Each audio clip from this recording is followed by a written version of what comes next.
No mês passado, chegou às livrarias um livro da Natalia Pasternak, uma cientista que ficou famosa há uns anos atrás, numa ocasião que ela estava certa, né, diga-se de passagem, e também de um jornalista chamado Carlos Orsi, ou Carlos Orsi, que é marido dela. E o livro se dedica a desmascarar as pseudociências, e lá eles denunciam a psicanálise, comparando-a inclusive com discos voadores. Eu não li o livro, eu li apenas uma entrevista que os autores concederam, mais de uma aliás, mas ali já dá para perceber uma posição bastante previsível, até porque muito recorrente, de combater a psicanálise porque ela não é ciência, e daí para o entendimento de que ela é pura balela ou mesmo charlatanismo. Sendo assim, eu gostaria de fazer um breve comentário, não sobre o livro, mas sobre essa polêmica, da forma como ela tem se popularizado. E eu já adianto que eu não estou falando como especialista, né, como psicanalista, porque eu não tenho um grande aprofundamento sobre a psicanálise, mas tudo bem, né? O casal Orsi Pasternak também não tem, e escrever até um livro sobre isso. Então um videozinho não vai ser tão grave assim. Eu também não vou falar da psicanálise enquanto terapia e não vou entrar na questão da eficácia. Existem estudos que questionam a eficácia da psicanálise enquanto terapia. Existem também questionamentos sobre esses estudos, né, e sobre os critérios adotados para investigar a eficácia de uma terapia, seja lá qual for, mas eu não entendo nada disso. Eu vou falar sobre a psicanálise enquanto teoria e o seu valor enquanto possibilidade de explicação do mundo e do comportamento humano, né? E da sua inegável contribuição para a filosofia e para as ciências humanas. Um outro adendo importante é que eu vou passar por uma série de discussões bastante profundas de uma forma bem resumida, porque essa é uma série de vídeos bem curtos, então eu vou resumir da maneira que der.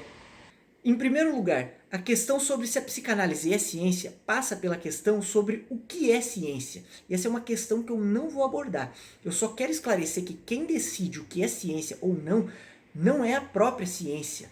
A ciência não tem ferramentas para analisar a si própria. Quem decide isso é a filosofia. Por isso, quando o cientista não entende de filosofia, ele tem dificuldade de definir o próprio conceito de ciência. Normalmente ele apresenta uma visão limitada à própria área dele, né? À própria experiência, e às vezes, e muitas vezes, falta uma visão mais crítica e mais abrangente sobre o todo da filosofia. Quem acha que toda ciência tem que se basear nos modelos e métodos próprios da biologia ou das chamadas ciências duras, por exemplo, pode acabar excluindo da ciência vários campos do conhecimento ou ter uma visão completamente equivocada sobre elas, né? Diferentes ciências têm diferentes métodos porque diferentes objetos exigem diferentes métodos. Mas tudo bem, passando por cima dessa discussão e já dando minha posição pessoal sobre o assunto, eu aceito de bom grado que a psicanálise não é ciência num sentido estrito. Mas isso não implica automaticamente que ela seja pseudociência. Não existem só essas duas categorias de conhecimento no mundo. Também não cabe nesse vídeo uma discussão sobre o que é pseudociência. Vai nos bastar saber que na discussão vulgarizada, e também para o casal Orsi Pasternak, pseudociência quer dizer algo falso e algo que nega a ciência tentando se passar por ela. Mas eu gostaria de argumentar que não é porque uma coisa não é ciência que ela seja falsa e muito menos que ela seja anticientífica. Duvida? Pois eu tenho um exemplo muito básico para te dar, que é a filosofia. A filosofia não é ciência. Os métodos filosóficos não são os métodos científicos. E embora as coisas andem juntas, né, elas não são a mesma coisa. Você não acha que a filosofia produz conhecimento válido? Se você não acha isso, nem precisa assistir esse vídeo porque eu já perdi. A ciência tem limites. É uma visão totalmente mistificada da ciência achar que ela pode oferecer todas as verdades. Ela não tem acesso a todos os aspectos da realidade, sendo que a mente humana possui muitos desses aspectos. Embora existam abordagens mais empíricas da psicologia, que normalmente são consideradas, consagradas como científicas, como a psicologia comportamental ou a psicologia evolutiva, existem questões que elas não podem responder. Existem questões, aliás, que elas nem se propõem a responder. Questões ligadas ao funcionamento do inconsciente, ou a interpretação dos conteúdos inconscientes, ou o entendimento de que o inconsciente se estrutura como linguagem e a tentativa de entender essa linguagem, né, são todas questões que a psicanálise está muito mais apta a responder, a investigar. Foi a psicanálise quem difundiu a ideia de inconsciente, inclusive na ciência, onde ela era negada na maioria dos casos. Não foi Freud quem desenvolveu o conceito de inconsciente, e muito menos quem descobriu, né, o inconsciente. Esse conceito veio se desenvolvendo ao longo de todo o século XIX, mas não bastava saber da existência do inconsciente.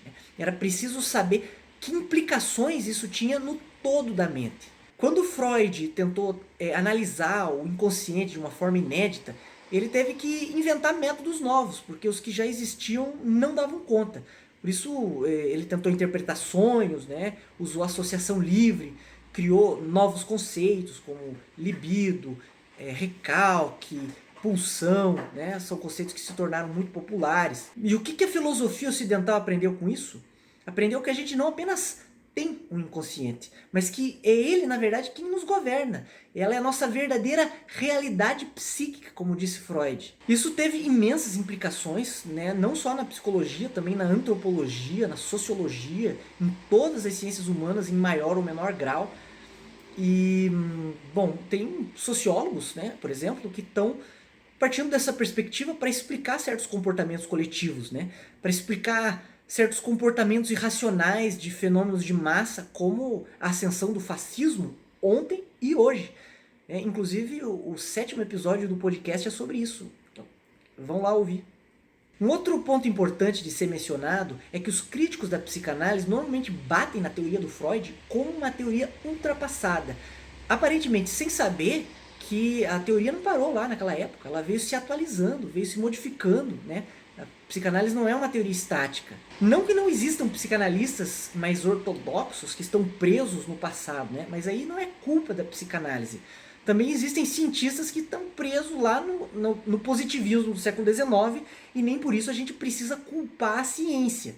A realidade é que o próprio Freud nunca propôs criar uma teoria eterna. Ele mesmo, ao longo da trajetória dele, mudou de ideia várias vezes, né? Foi buscando novas formulações para os problemas que ele estava investigando. E a possibilidade de mudar também faz parte da psicanálise.